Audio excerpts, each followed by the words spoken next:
आपको बता दें, युद्ध के मैदान से बड़ी खबर निकलकर सामने आ रही है, जहां पर रूस के सैनिकों पर यूक्रेन का पलटवार जारी है। यूक्रेन की सेना ने रूस के सैनिकों पर ड्रोन से हमले किए हैं। यूक्रेन के सैनिकों ने रूस का एक टैंक तबाह कर दिया,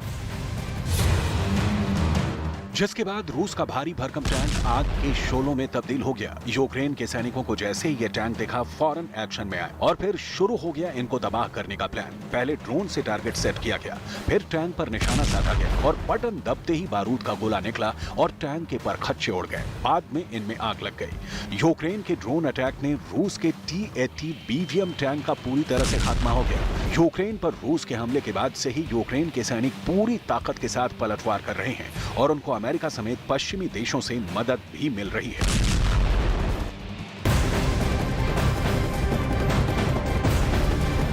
और रूस यूक्रेन में जारी युद्ध के बीच जंग के मैदान से एक नया वीडियो सामने आया है।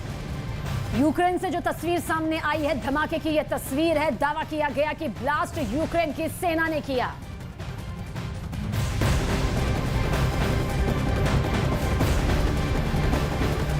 तो रूस यूक्रेन के बीच जारी जंग के बीच आपको जानकारी पहुंचा दे कि एक बड़ा दावा यूक्रेन की तरफ से किया गया है।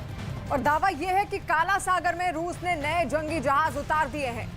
बताया यह जा रहा है कि काला सागर में अब रूस के 16 जंगी जहाज घातक मिसाइलों से लैस हो गए हैं, यानी रूस की तरफ से किसी बड़े हमले की तैयारी।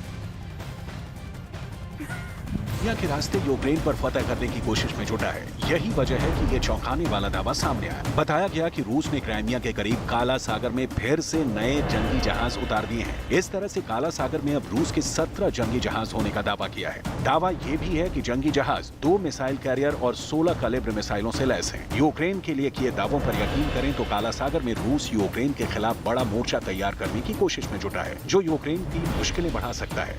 लेकिन यूक्रेन के साथ चल रही जंग को और खतरनाक बनाता ये इकलौता दावा नहीं है। यूक्रेन की तरफ से एक और नया दावा भी सामने आया। बताया गया कि रूस के सैनिक अब जगह जगह माइंस लगा रहे हैं, जो जमीन को बारूद बना रहा है। यानी रूस के ठिकाने अब किसी जलती हुई आग से कम नहीं है। इनके करीब जाना मतलब खुद को राख करने जैसा होगा।